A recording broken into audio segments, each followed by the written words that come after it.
So today we're going to be looking at another story about Samson. And if you remember last Sunday's story about Samson, well, things didn't go so well for him then. He lost the special gift of strength that he had from the Lord, and he got captured by the Philistines. So it wasn't such a happy story.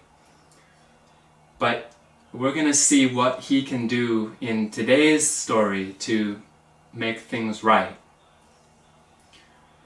Now, do you remember where Samson got his special gift of strength?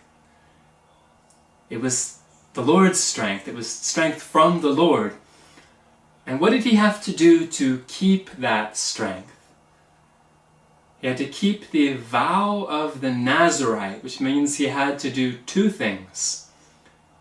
He could never drink wine, and he could never cut his hair. Those were his secrets.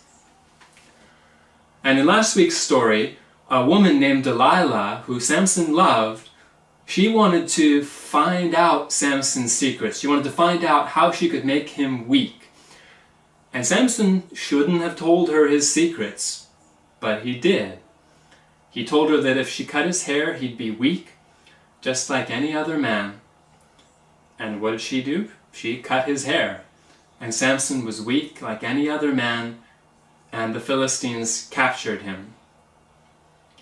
And they didn't like Samson at all. So what they did is they put Samson to work in a prison, and they blinded him so that he couldn't see. And he was in that prison for a long time. But what do you think happened to his hair while he was in that prison? What does hair do if you just leave it? It grows, right? Samson's hair started to grow back. And he started to think that maybe he had a chance to get back some of the strength that he had lost. So let's look at the story now and see what happens. In this story, the Philistines are having a big party, and they decide that they want to bring Samson into the middle of the party, basically so that they can laugh at him. They want to mock him, which is very unkind. But let's see what happens. Now the lords of the Philistines gathered together to offer a great sacrifice to Dagon their god and to rejoice. And when the people saw him, they praised their God, for they said, "Our God has delivered into our hands our enemy, the destroyer of our dead, the one who multiplied our dead." So it happened when their hearts were merry that they said, "Call for Samson, that he may perform for us." So they called for Samson from the prison, and he performed for them. And they stationed him between the pillars. Then Samson said to the lad who held him by the hand, "Let me feel the pillars which support the temple so that I can lean on them." Now the temple was full of men and women.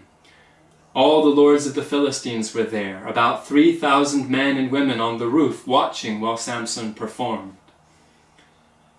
Then Samson called to the Lord, saying, "O Lord God, remember me, I pray.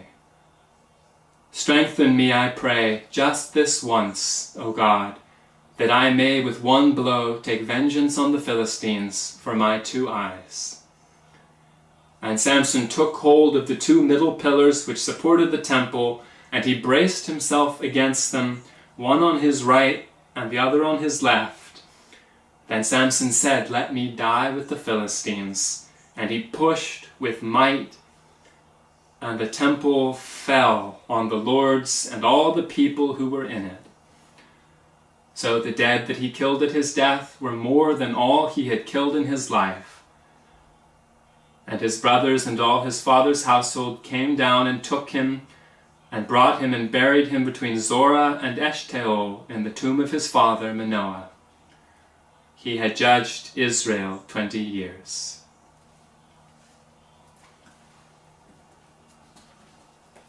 So it says in that story that the Philistines brought Samson into their temple. the temple of Dagon.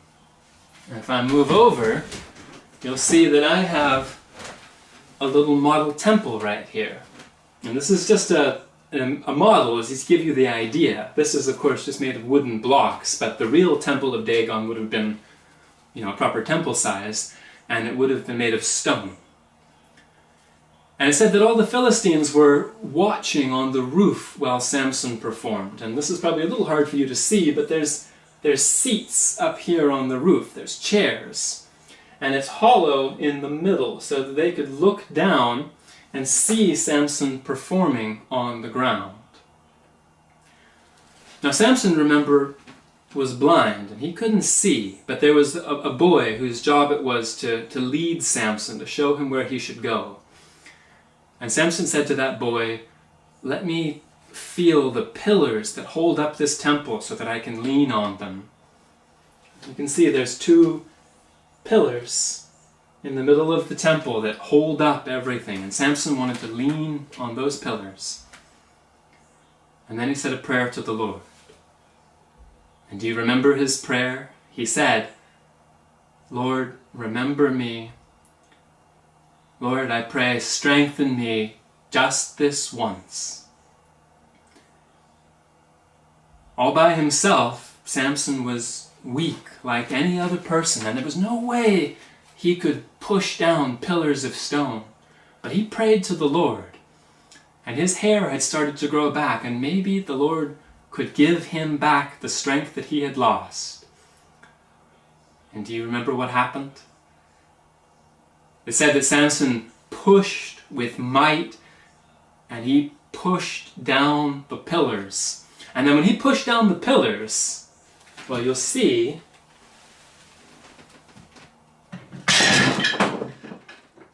the whole thing collapses. He pushed the pillars and the roof came crashing down. All of that heavy stone crashed down.